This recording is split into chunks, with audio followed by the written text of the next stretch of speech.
Hello and welcome back to another episode of the CPO Perspective. I'm delighted to invite my next guest, Odinaka. We'll do introductions in just a minute, and to explore, as always, the perspective of different CPOs in different parts of the world about what's on their mind in light of what's going on. So, Odinaka, nice to meet you. Do you want to introduce yourself, please? Yes, thank you, Richard, and thank you for thinking of me. Yeah. Um, my name is Odinaka Okwudinma, and I have chosen to this our wonderful profession, a profession that has spent decades and is based on trying to prove itself. Yeah. That's really what procurement is. We constantly try to prove our worth to everyone. So a little bit of myself. I've been doing this now for over 10 years. It started my career. So I chose this profession. So I started as the lower bound as a processing Ah, assistant. right. And believe it or not, within a month, they said, "Oh no, you're doing well. So we'll make you a Really? buyer now." So I started handling some commodities. Right. Um, so this was in the manufacturing in the direct part of procurement. So Right. started picking up a few categories, and then from there moved into Samwood Brothers. It's one of the Okay. largest UK food company, actually one of the largest employers Right. in Yeah. East Midlands in England. Um, Okay. so managed a few categories there, but this focusing now on the indirect side of things. And then currently at the moment, I'm in the BPO sector.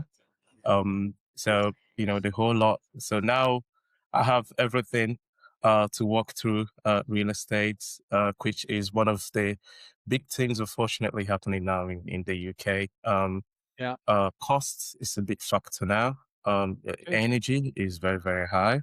Right. And of course, since COVID taught us a valuable lesson. So now we don't go leases on 10 years. We go leases on, on 3 years breakout one or breakout two Right. or 5 years breakout three. Before it used to be 15 years breakout five. Yeah. Right. Fortunately, but that's the industry we found ourselves. Yeah. No. So yeah, Absolutely that's a little bit of myself, Richard. delighted. And if we kind of go further back, how was it that you ended up in procurement as your profession? I mean, everyone you chat to. I mean, like, I started in the army, for heaven's sake. So I never expected to do procurement. I mean, was it your dream as a boy, or did you? How did you end up here? Well, I I started off thinking to be a full-fledged engineer, and I'm Oh, gonna be completely honest. Um, I did mechanical engineering for my bachelor's, very good. and my dream was to build cars. Ah, how about that? Until the first course at the university, then I noticed there is a big difference between the technicians Yeah. and the engineers. Okay. All right. So quickly, and then I got to so I did my bachelor's in Nigeria, Right. Okay. because I'm originally Nigerian. Hmm. Um, so and there is something at the fourth year. So it's a 5-year course. Then at the fourth year, you're expected to do industrial training. Right. So that means it's kind of a placement. Yeah. Right. So Okay. my first placement, company I was opportuned to get at the time, Right. it's a consultant company for the government. Okay. We're talking about consultant company for the government in Right. Nigeria. So Yeah. okay, a lot of experience. Yeah. Yeah. Yeah. But quickly I got to understand that myself, I want to be the one making, because and this is one thing that comes across with every person in this profession. Hmm. Once we're in a room, we tend to understand what the issue is. That's really what our job is: understanding the issue and the least path resistant to achieve it. It's also to our detriment, but that's a different Well, conversation. do you know what the funny thing is? My bachelor's degree was electrical engineering, and then I went into general engineering and robotics. But the funny thing is, it's also an engineering mindset. Do we Exactly. understand the problem? Do we understand the root cause? Can we find the way to go and fix it? So I think that's quite a good analogy. Maybe engineering is the perfect start point for procurement professionals, right? Absolutely. We solve problems. That's Yeah, really, you know, that's it. That's it. That's what we we do. solve problems. Yeah. That's it. That's Um, exactly it. so long story short, I quickly understand that I like to be the one that tries to solve the problem, Right. and you can't solve the problem. You're an engineer. You point the problems out. Right. So management was then the course of Yeah. action, and Mhm. that I was opportuned to have a mentor at the time, Yeah. who is in procurement. And then he said, procurement could be a nice route for you, this and that. Okay. Again, another, for me, it was a good eye opener on what procurement is. He said, look, if you're in procurement, you can do anything in procurement, because procurement, you can touch point to all the aspects of the business. You become an all-rounder. You know things about HR, you know things about real estate, you know things about facilities, because everyone brings their problem to you. Procurement is the heartbeat of the company. So, I love you for saying it because, but I think you're right. It is. There is no other role where you can talk from suppliers to end customers, all of the internal customers, stakeholders, whatever you want to call them. But there's no other function that in which you actually are supposed to be doing that. yes, yes. Perfect. I love our wonderful profession. I would like to, Richard. I love it. It has its challenges. But quickly on that, I think it's good to say that business owners and directors, they are not ready for the conversation of what procurement function truly is, especially in the world of AI. The Right. winners are not the ones that know your. Thank God for AI. For me, what AI has done, spend analytics, tales of the past. I don't need to worry about that anymore. Yeah. Category strategy, Citro that Cooper recently bought Yeah. is a Yeah. perfect tool. It does the category strategy for you. I don't need to worry about that. The focus now is influence. The focus now is P&L. The focus now is board level. And with ESG being one of the big, one of the important, let's put it important, one of the important aspect of every business, ESG have placed procurement as a board level risk. There we go. Joe, the funny thing is, I've been working. I deliver training for Sertro and have done for 8 years. I've trained thousands of category managers to use it, and I agree. Technology is helping to take a lot of the time and, in many cases, improve the quality of a lot of the things that when you and I started doing it, we were on Excel and pen and paper and PowerPoint, right? And we all know what that led to. So actually, you're right, and I love this idea that it allows us time, or should allow us the time, to focus, as you say, on influencing, on relationships, on actually problem solving and Yeah. communicating. So look, that I love that perspective and how you've arrived. But when you wake up on a Monday morning, what's on your mind at the moment about our profession? I mean, what is it you're worried about? Is it, as you said, the risks? Is it AI? Is it geopolitical chaos? Because it's not exactly calm at the moment. But in your role, what's your perspective of what actually is either worrying you or exciting you about what's coming? Hmm. So, Richard, I'm in between. Right. I'm very, very excited about AI and what it can do. Yeah. And on the other hand, I'm very, very worried. Just Right. to give you an example, before we started this, I was in the call with one of the procurement managers, and so there is, and this is not just to the BPO sector. Um, Most big companies in the BPO sector, the people that I would reflect to as our clients Mm-hmm. are developing capabilities, AI capabilities internally, Right. right? And the rate to which is pushing competition, Mm-hmm. right, on the upstream side is terrifying, right? Really? Right. But again, as someone who likes optimization, I see it as a good thing. And Right. this is where, I have that on the other side, I'm worried about the industry. And then on the other side, I'm excited because it's challenging everybody, you know? And the exciting part of it is that the use cases are enormous. They are. Not talking about, okay, so let me put it out there. The whole conversation and discussion on AI agents, and they are all fluff, right? Because Right. they are all fluff. And the reason for that is majority of them is just workflow pegged on top any of the standard models. That's just what it is.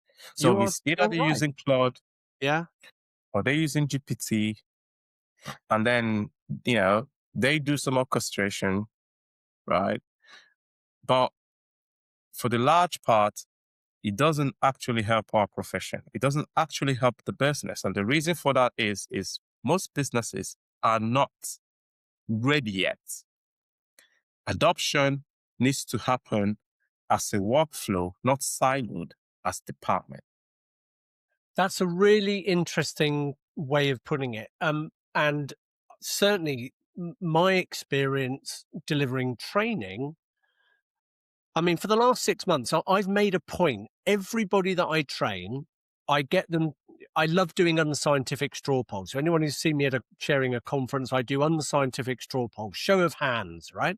And I do the same thing. So anybody that I train, I've been asking them, give themselves a score between 1 and 5 for their confidence in using AI. And I say, look, not even the AI in tools, just Gemini or Copilot or ChatGPT. And, to put the boundaries, 5, I'm a large language model ninja. I use it as an integrated part of my thinking. 1 is I use it like Google and I get slightly better answers. And I tell you now, the average is running at about 1.5. People are not knowledgeable, they're not comfortable, they don't know how to use it. And as you say, organizations are taking the opportunity, the exciting thing to introduce it with people that are not ready to even think about how to use it, let alone what the consequences or the risks are. And so I agree. It's fluff, and worse, it's fluff that could light a fire that could actually do damage. Yes. And that, I think. Yes. So I mean, how? What if you've got the exciting bit and you've got that, as you say, that worry? What's your thinking about how do we deal with that? How do you make sure that your procurement team, and the support, the problem solving that you do for your business leverages AI, but is doing it in a way that isn't going to, cause that problem or risk? Because I'm sure that's something that's exercising your mind at the minute. Absolutely, 100%. So first of all, on that, um, I always have this philosophy from my granddad, Ah, which is to lead, you have to serve. And to serve, you have to actually know how to serve, right? ah, So I picked this up upon myself to say, okay, there is a big transformation going here. I mean, and mhm, this is not just about my current industry, like it's mm, more, or also there is a selfish reason for this. I mean, this is going like wildfire, so I need to yeah, know about it, yeah, yeah, yeah. right? So I picked up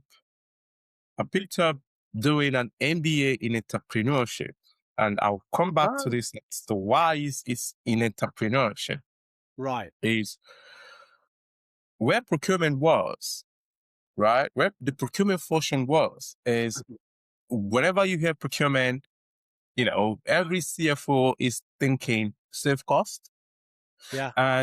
and every SIPS qualified professional is thinking, okay, spend analytics, category management, supplier relationship.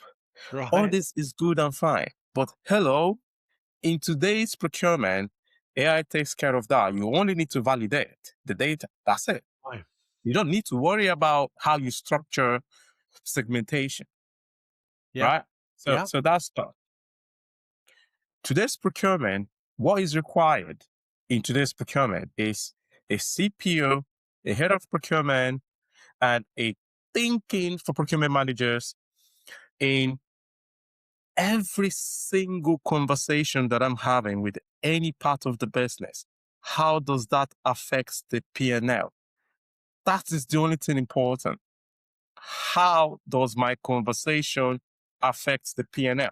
So that means you need to have a business acumen. So for me, that is the paramount, right? Because otherwise, why do I need you? I will automate that with, and I will have a dashboard every Yeah. morning. Claude brings me out what I need to work on. I couldn't agree more. And this, I have this. I think there are three things, right, in procurement that they're like old tropes, yeah, and you can't ever escape them. It's procurement has to have a seat at the table. Yes. Should you centralize or decentralize? And should you do? Should you? What are you going to do to sort your spend data? And there's like the three conversations that never go away. And Yes. the answer is that this seat at the table, it's an irrelevant discussion because it's not the seat that matters. It's whether the leadership, the board of your organization believe that procurement is talking the language of the business and helping to solve business problems and deliver business value, which ultimately is P&L or risk or Yes. defending against risk to P&L, which, by Yes. the way, you mentioned ESG earlier. I often hear this say, oh, we're focused on cost reduction. ESG is a lower priority. No, ESG is a risk to your P&L. If you get it wrong and you get hit, your P&L is going to take a hit as well. So it's still, as you say, speaking a P&L language. I am Yes. protecting you. So I love this emphasis on procurement only succeeds if it's a business function that delivers business value and speaks Yes. some language of the business. And it's not about PowerPoint category strategies. It's not about, have we done each step of our analysis in the way that we were taught to according to whatever professional qualification you've got. It's, can I do that stuff quickly with AI? And by Yeah. the way, am I confident enough to know that the answer I'm getting is right? And that's, a big problem, helping people to understand they're doing it right. But that's 20% of it. 80% is, as you said right at the beginning, it's problem solving. How do Yes. you take that information, that insight that you got quicker with AI, and then turn it into solutions that could genuinely deliver value for the business? And I guess, the question I want to ask now is, that's a big change. A category manager 5 years ago was a very different beast to the kind of category manager that can do what we've just been talking about. Yes. So what's your take on how you as as you say, a procurement leader can help develop your team, and in particular category managers who are ultimately focused on that delivery of value, to be able to change that whole way of thinking and working, because that's not a small step, right? Yeah. Yeah. So what I'm currently doing, what I've started doing 2 years ago, when I started the MBA in entrepreneurship and the Okay. focus on AI, is so what I have, and I think it's been embedded now, is the idea of housekeeping. Yeah. Right. So if anyone sends you that email that they need this or they need that, right? So if it's an email that you received or they sent it through the intake form and it Yeah. comes up in the workload management. So Right. okay, so first of all, what I did was I developed a workload management and I said, look, as much as possible, put everything you're doing on this smart sheet. Right. Everything. And put an end date to it. Yeah. So you could start tracking all the noise that comes to you Right. and to understand how that matches with you delivering to the P&L. Again, emphasis P&L. So anything you're doing needs to have a cost or a value attached to it. If there's Right. not much value attached to it, you can do that because, I mean, we're still procurement. We still have to be Yeah. good to everyone, Yeah. but at least you know what the priorities are. So to answer your question, what I think, it's embedded. There is still a few, but I think it's embedded now is the idea of housekeeping. Right. Because what the housekeeping does is, for your category, you have a proper folder that you dump everything, including the things in the email. So Yeah. you just have them properly documented. And the reason for this is you don't need to worry about much about it because you only need to have, now that we have Cloud Cowork, Yeah. Yeah. Yeah. attached to that folder, you would be surprised at the insights you would get, Yeah. right? So with that insight, you already know where your priorities are. Do you know what? I've got a feeling this is something we could talk about for hours. But do you know what I'm smiling about is I'm listening to you and I'm listening to an engineer. I am listening to an engineer who's, coming up with engineering solutions of where is my noise? Where is my effort? Where am I spending valuable time? Where am I not spending valuable time? How do we get, and it's a joy because it's such a good way of thinking about it. It's like, Yeah. system design is ultimately about finding efficiency, and you and I both did that in our Yeah. when we started our learning. Yes. Look, I always don't want to bring this to a close, but we have to. But there can always be a part two, right? But Yeah. look, what I just love to ask you right at the end,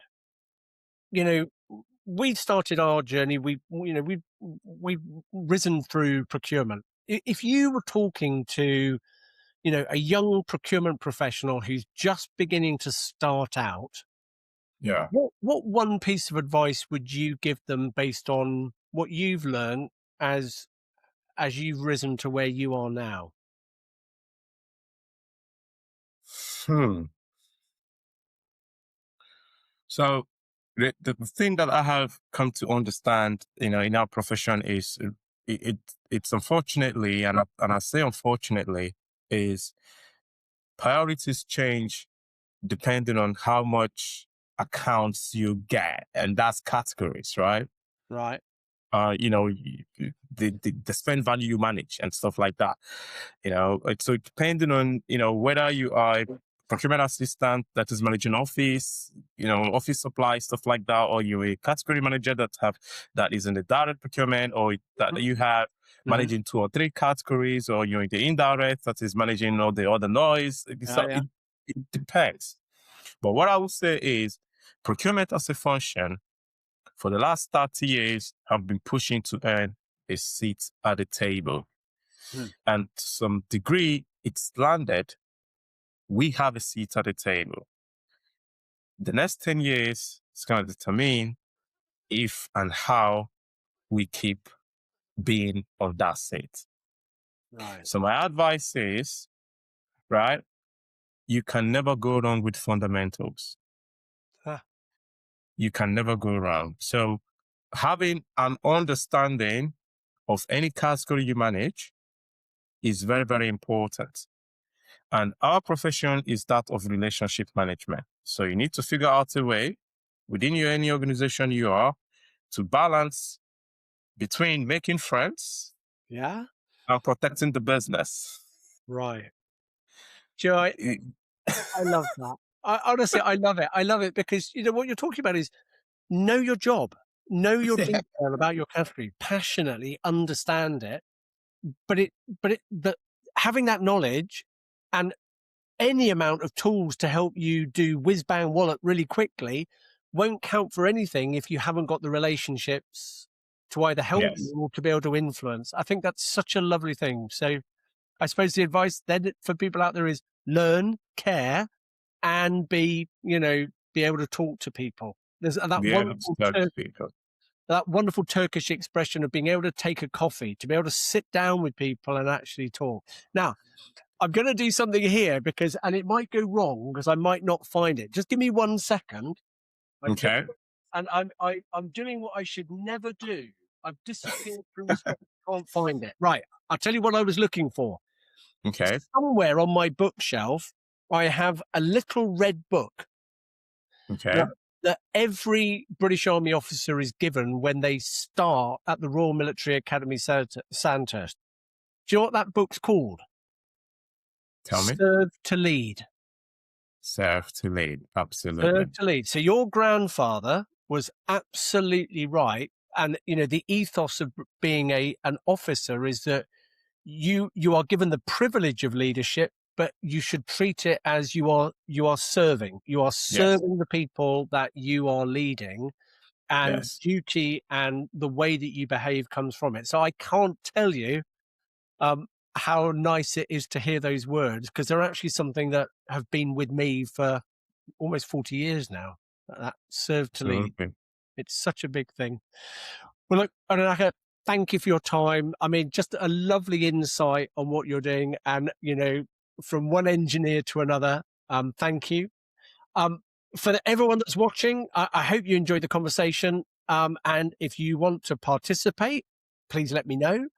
But more importantly, subscribe and share so that this perspectives of different CPOs around the world can I hope benefit our profession and the way that we think what we're doing. But Odinaka, again, thank you very much indeed. Thank you, Richard. And yeah, good luck with this. I'm very glad at least we have a place we can share our perspective. So yeah, I will echo to what Richard said. Like and subscribe. There we go. Bye bye, everyone. Thank you. See you next time. All right. See you next time. Cheers.